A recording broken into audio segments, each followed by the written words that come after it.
All right, welcome back to ABA exam review and the continuation of our fifth BCBA practice exam. We're going to go through the next 10 questions together and break them down. If you're new to the channel, welcome. If you're returning, welcome back. Please like and subscribe. Check out behavioranalyststudy.com for all of our study materials, including our combo pack. As always, when you pass, let us know so we can include you in the Sunday shout out. Work hard, study hard. Let's get going. 151. DJ wants to improve his client's ability to identify sight words with prompts. He finds an empirical treatment in a respected journal and decides to use the treatment. He begins taking baseline on sight words identified. The data path is stable at first, but then starts to ascend. What should DJ do? The question is concerned with what? Well, it's really concerned with the data path. That's where we're going to get our decision from. We know DJ wants to improve, that's important, his client's ability to identify sight words with prompts. He finds a treatment. He wants to use the treatment. So what does he do? He takes baseline on sight words identified. As he's taking baseline, which is data collected prior to implementing the entire intervention, we're going to look at that baseline data and start to determine when we should intervene. Now, ideally, you want your baseline data to reach a stable state, which means it's relatively, well, it's not variable, it's relatively flat, and it's just stable. Okay. So at first, the data path is stable, which is great. Once it's in a stable state for a few or however many you think is appropriate data points, then you can move to intervention. However, in this case, it moves from stable and it starts to ascend. Now, if a data path is ascending, what is the behavior doing? Well, the behavior is increasing, or in this case, it's going to be improving because he's taking baseline on sight words identified. If the data path is ascending, more and more sight words are starting to become identified. What is DJ's goal? Well, he wants to improve his client's ability to identify sight words. So, what the question is asking is if your data in baseline indicates an improvement in the behavior, what should you do? A, begin the intervention immediately. Well, no, the behavior is improving. So even though he's not intervening, there are some extraneous variables impacting this behavior, whether it's a learning effect, whatever it might be, where the behavior is already improving. There's no need to intervene right now. B, question if the intervention he chose is actually effective. Well, remember, he's only in baseline. He hasn't actually intervened on anything. So there's no way to know either way. You can't make this determination. C, refrain from intervening for now. Yes, the behavior is improving. That's your goal. Why change anything? Continue taking baseline. Now, if the data path stabilizes once again, or worse, it starts to descend or get worse, then you should go ahead and intervene. But if your goal is to improve and baseline indicates an improvement in behavior, there's no need to intervene. And then D, pick a different skill to target. Now, continue on until you reach your mastery criterion, but there's no need to intervene right now. Behavior is improving. Continue taking data. If it becomes stable, then intervene. But if it continues to ascend, great. Chalk it up as a win. You've met your goal. So what should DJ do? Refrain from intervening for now. A boy with a history of defiant behavior, suspensions, and even a couple of expulsions begins ABA therapy. He engages with you just fine, but he still has an aversion to other adults. You plan to get him to show two other adults his favorite YouTube video, hoping to reduce the aversive effect of adult feedback. Prior to him showing the video, how should you plan for generalization based on the target behavior? All right, what is the question asking? What's really asking about generalization, and more importantly, based on the target behavior. Let's identify the target behavior. The target behavior, right, is to reduce aversive effects of adult feedback. So generalization for this behavior would be the client's ability to take feedback from multiple adults, right? Novel adults, different adults, untrained adults. So the goal or the strategy, right, is to get him to interact with two other adults by showing his favorite YouTube video. So if you want those two other adults to start to generalize as stimuli who don't cause these behaviors through feedback, how would you go about doing that? Think about your generalization strategies, right? We have this list of generalization strategies. Things like teach multiple exemplars, train loosely, general case study, all these ideas of generalization. So how might we go about training for generalization or planning for generalization? A, make sure the setting is as similar to his normal treatment room as possible to limit aversive stimuli. That's not going to help with generalization. Generalization is when the behavior occurs in these untrained, novel environment around untrained, novel stimuli. So normal treatment room situations, programming for those aren't going to help generalization. B, let the adults know how they should respond prior to seeing the videos. This is a great strategy, okay? If you work with a kid in a school setting, you should let others know around him know how to respond to behavior. One of the classic examples is getting a kid to go to a grocery store, and prior to the grocery store, maybe you talk to the cashier and you tell them exactly how they should respond to the behavior. Now, is it contrived? Yes, but think about our target behavior. Our target behavior is just interacting with adults essentially without engaging in behaviors leading to suspensions and expulsions. So it's okay to let the adults know how to respond because all we need this boy to do is respond more positively to them. That's going to increase generalization. So letting people know how to respond is a good generalization strategy in these novel environments. C, have the client show the adults different types of videos. We're not trying to generalize the video. The video is just a vehicle, it's just a tool, right? It's not really the point. And then D, have the client play a board game with the adults instead. Again, the video, the stimuli he's showing to them isn't really the point, right? The point is getting him engaging, interacting with adults who respond to him in a way that is decreasing his averse response to adults. So how to do that? Well, let them know exactly how they should respond prior to seeing the videos. That's going to improve generalization. 153, following 2 days of observation of a day treatment program for toddlers, a behavior analyst states that after sitting for 5 minutes, the toddlers start to get restless and begin moving around at a higher rate. This observation could be best described as what? So when we think about different levels of observation, different levels of science, so to speak, right, or goals of science, we have things like description, prediction, and control. With description, we're simply describing what we're seeing. We're not making hypotheses, we're not drawing parallels, we're definitely not finding functional relations, we're just describing what we see. With prediction, now we're starting to correlate things, right? We're starting to draw parallels between things, saying things are associated with one another. There's a relationship. And then with control, we're actually experimenting to establish a functional relation. This behavior analyst, after observation, states that sitting for 5 minutes, toddlers get restless. So she is saying there's a correlation, right, between sitting for 5 minutes and the toddler starting to get restless. She's not experimenting on anything. She's not withdrawing anything. She's just simply stating it appears that after 5 minutes, toddlers start to get restless. There appears to be a correlation between time sitting and restlessness. So what type of observation is this? A, descriptive. Well, descriptive, she would just be describing the toddler's behavior, right? Or describing how long they're sitting. Now she's actually saying A and B are related. There's some sort of relationship between sitting and restlessness. This is a correlational observation. It's not an observation of functional control. She hasn't experimented anything. She's not manipulated any sort of independent variable. Right now, she has no control over the behavior. She hasn't proven anything has control over the behavior. Same with an observation of causation. It's almost impossible to prove causation. You can prove very strong correlation, but it's almost impossible to prove causation due to the vast amounts of extraneous variables that can impact behavior.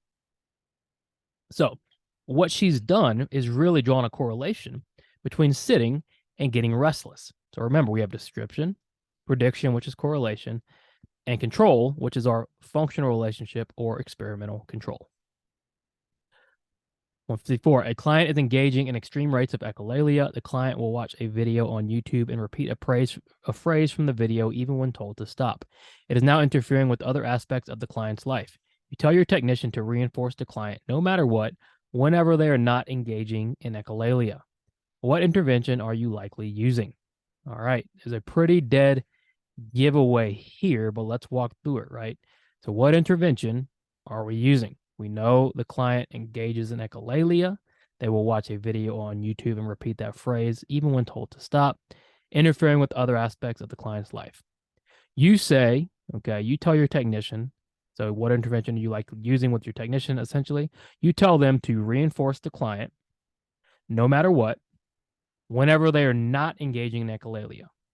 And that's the key here. Okay. We know we're reinforcing. So some sort of reinforcement procedure, probably differential reinforcement, right? Because it's not non-contingent. It's still contingent on a behavior not occurring. Okay. You can have a contingency of a behavior not occurring, and that's what's happening here. So it isn't non-contingent. What is the contingency? Well, I want you to reinforce whenever you're not doing something. So what differential reinforcement procedure reinforces when something doesn't happen? Okay. When we're trying to get rid of something, when something doesn't happen, we're not teaching a replacement behavior. Okay. We're not systematically trying to reduce it like with the lower rate or diminishing behavior. We're just saying when it doesn't happen, anytime it doesn't happen, let's reinforce. So it's not non-contingent, right? B, differential reinforcement of diminishing rates. But with diminishing rates, you're going to set criterions, right? You're going to set intervals. You're going to systematically start to decrease this behavior. This intervention is a flat out, if it's not occurring, that's when we're reinforcing. Okay, so that's going to be differential reinforcement of other behavior. We're reinforcing in the absence of a behavior without much thought on what might be reinforced otherwise. And then D, differential reinforcement of incompatible behavior. Well, incompatible behavior teaches a replacement behavior. We're not teaching a replacement behavior, so that's out. The main difference here between the diminishing rates and other is diminishing rates is systematic. You set criteria, you set intervals, and you want to meet those and systematically decrease behaviors.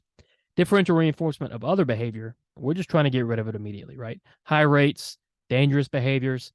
Anytime it's not happening, let's go ahead and reinforce in the absence of that behavior. So you tell your technician to reinforce the client no matter what, whenever they are not engaging in echolalia, just trying to get rid of it immediately, completely. You are using, most likely, differential reinforcement of other behavior.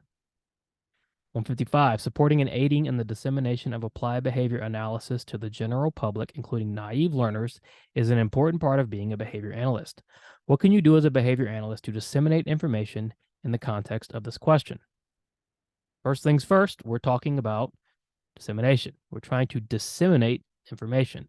And what does that mean to disseminate? It means to share, right? We're trying to share knowledge, trying to spread knowledge of applied behavior analysis. And aiding in the dissemination of ABA is very important because we want to spread ABA. We want ABA to grow, especially to the general public and naive learners. So what can you do as a behavior analyst in your position? What is one way you can spread this knowledge? A, supervise and provide ongoing training to behavior technicians. Sure, you are spreading knowledge, but these aren't general public. These aren't naive learners, right? They should know a lot of this stuff already. You're not really disseminating the information to the general public or naive learners, and we're supposed to do it in the context of this question. B, attend one major ABA conference per year. If you're speaking at a conference, absolutely. If you're just going to show and listen, there's nothing wrong with that. You should do that, but you're not disseminating anything. People are disseminating to you. C, host workshops for parents who are interested in learning more about behavior analysis. Perfect.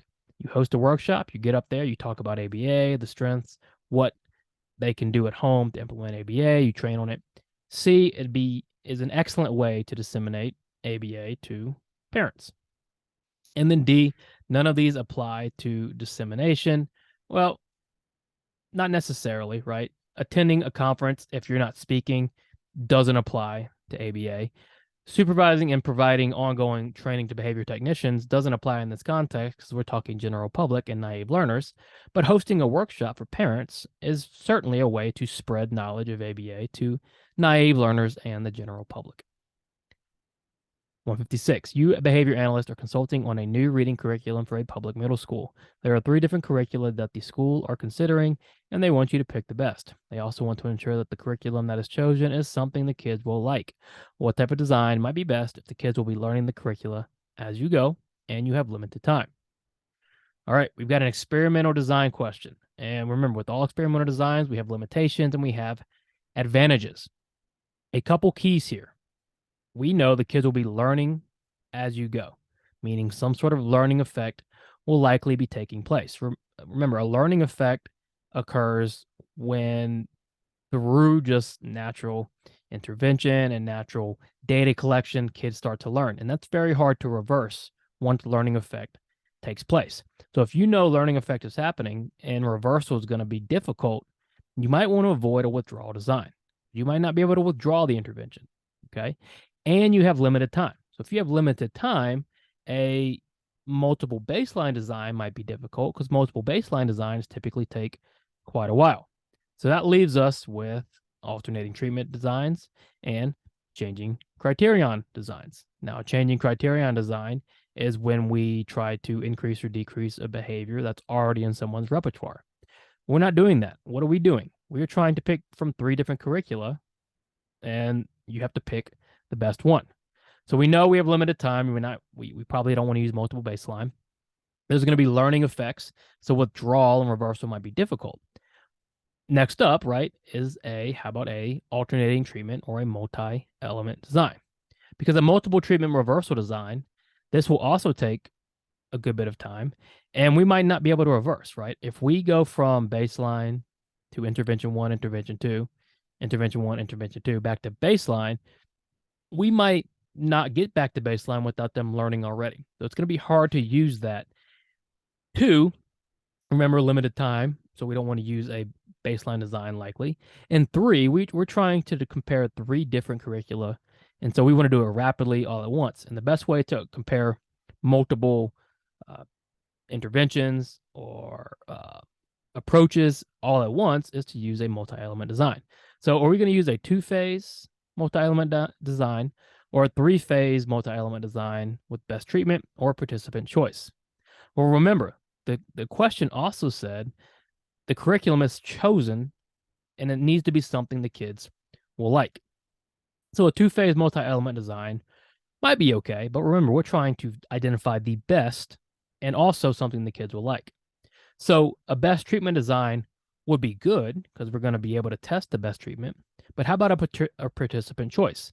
Because what if you have 2 curricula that are close? The participant choice might put one over the other. So a 3-phase baseline alternating treatment participant choice solves all your issues. 1, you get to compare all 3 curricula at once. 2, it's going to be rapid. 3, you're going to reduce learning effects. And 4, you're going to get participant choice. So the kids have a say in it. So a 3-phase baseline alternating treatment participant choice design is going to be your best bet. Experimental design questions. You have to know advantages. You have to know disadvantages. They're going to test you on that. 157. What component of a 3-participant 1, 2, and 3 multiple baseline design verifies the prediction made in the first participant's baseline? Back-to-back experimental design questions. That's fine. We just continue attacking the question. We don't get nervous or caught up. Okay. Let's think about this one. This takes a little thought. What component of a 3-participant multiple baseline design, we know we're using a multiple baseline design, verifies the prediction made in the first baseline? Baseline logic: prediction, verification, replication. Prediction is we're predicting where the baseline is headed. Verification, we're verifying that baseline. And then replication, we're replicating the intervention.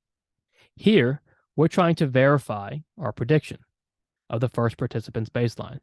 Well, if we have 3 participants, we're going to get 2 more baselines. And each subsequent baseline verifies our prediction made on that first baseline. So A, the intervention component of participants 2 and 3. The intervention doesn't verify the baseline prediction. The baseline verifies the baseline prediction. Just the baseline component of participant 2? Well, no, because we're going to get 2 more baselines. And each baseline component adds more verification to that initial prediction. The more, the better.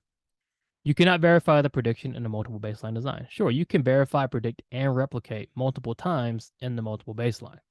So if we look at the baseline component of participants 2 and 3, we're going to verify that prediction not once, but twice. 158, a behavior analyst is teaching a behavior management course over the summer that is part of the approved 5th edition course sequence. Every Friday, the behavior analyst allows one student to present a case they are working on, and then the behavior analyst provides detailed feedback on what intervention should be implemented for the client. Is this acceptable behavior by the behavior analyst? So when I teach courses, I sometimes get questions on specific clients and specific interventions. And I'm given details and everything is private and it's vague, but a lot of times I'm asked to give my opinion on what interventions. What's the problem with that? Well, I've never seen this child.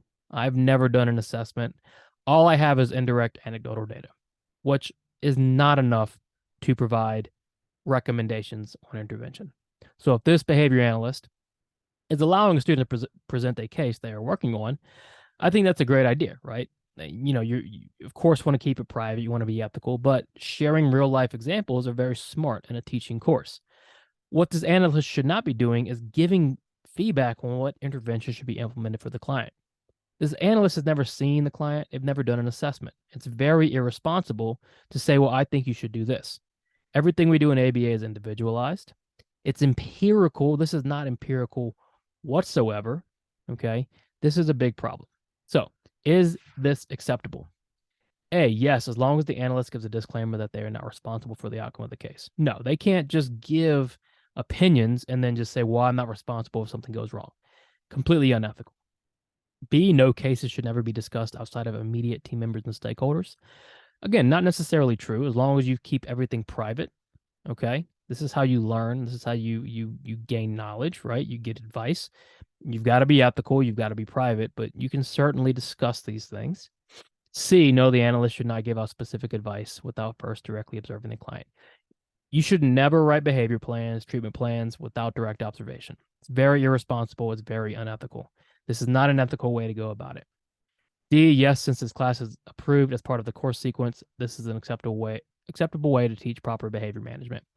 There's nothing wrong with sharing real life case examples, case studies, right? They're an important part of learning and growing the knowledge base of ABA, but you can't, without direct observation, give opinion and give advice on interventions. You just can't do it. So, is this acceptable? No, the analyst should not give out specific advice without first directly observing the client. Ms. Jackson wants to try a different approach with a group of boys who continue to disrupt her class. She decides she will use a dependent group contingency and reward the boys by allowing them to leave class 10 minutes early if the contingency is met. Who should she pick for the group contingency from the group? Pretty straightforward question. It is essentially asking if you use a dependent group contingency, meaning the hero contingency, right? You pick one or a small sample of individuals and rely on them for reinforcement for the whole group. Who should you pick? Who should you pick from this group? You've got a group of boys, they're disruptive. Who do we want to pick? Because if we're going to use a group contingency, you want them to earn the reinforcement. You want things to go well. You want to change the behavior. And the only way to change behavior is to meet the contingency. So who should she pick? A, she should make the reinforcement contingent based on the entire group's behavior. Well, that's not an option, right? She's using a dependent group contingency. That's what she's using. Okay, so A doesn't answer the question. B, she should pick the boy who is least likely to comply with the requirements. Well, if she picks that boy, they're never going to meet the contingency, so the behavior is never going to change. C, she should pick the boy who is most likely to comply with the requirements. Yes, you want them to meet the contingency. You want this to occur. And then D, she should pick a boy at random on any given day. No, you want to be systematic, and systematically, you're going to pick the boy who is most likely to comply with requirements. And then 160, which of the following verbal operants is not a duplicate? So remember, we have duplics and we have codics, okay? And the main difference between duplics and codics is duplics have formal similarity, codics do not. So if you're looking for the one that is not a duplicate, you're going to look for the answer without formal similarity. A coex. A coex, copying with formal similarity, right? Verbal, or I'm sorry, you say, I say, right? Vocal, vocal. Motor imitation, you're imitating motor movements, formal similarity, right? So motor imitation is also a duplicate. Transcriptions, I say something, you write it down. There's no formal similarity. Transcriptions are a codic. And then D, copying text. Well, if I'm copying a written word by writing it, it's got formal similarity. Again, duplics have formal similarity. Codics do not. Transcriptions do not have formal similarity. Therefore, that makes it a codic. All right, check out behavioranalyststudy.com and subscribe. Please let us know when you pass so we can include you in the Sunday shout out. Work hard, study hard. See you soon.